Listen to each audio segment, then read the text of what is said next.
жерде Ерназар деген бай болыпты. Қора толған малдары болыпты. Ерназардың 8 ұлы болыпты. Бір жылы үлкен жұт болып, ел малын алысқа отарға айдап кетіпті. Ерназардың 8 ұлы соның ішінде кетіпті.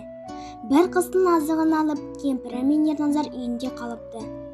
Ерназардың 8 ұлы сол кеткеннен хабарсыз кетеді. Айлар өтеді, келмейді, жылдар өтеді, келмейді. Ерназардың азығы таусылады, ашығады, жейтін тамақ таппайды. Кемпірі мен екеуінің орнынан тұруға әлдері әзер жетеді. Әлден ашыққан шалдың көзі шаңдақтай керулі тұрған кер биенің төстігіне түседі. Ерназардың қуаны безі шығады.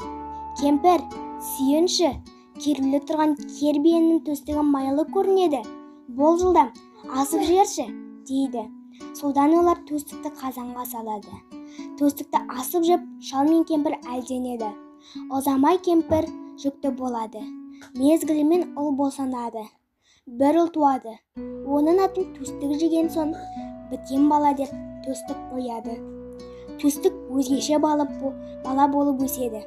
Бір айда 1 жастағы баладай, 2 айда 2 жастағы баладай, 3 айда 3 жастағы баладай, 1 жылда 15 жасөспірімдей болып, 2 жасында алысқан кісілерін алып ұратын бала болып өседі.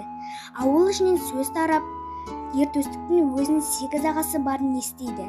Ағаларын іздеуге жолға шығып, айдай күндей сұлу күнекейді кезіктіреді.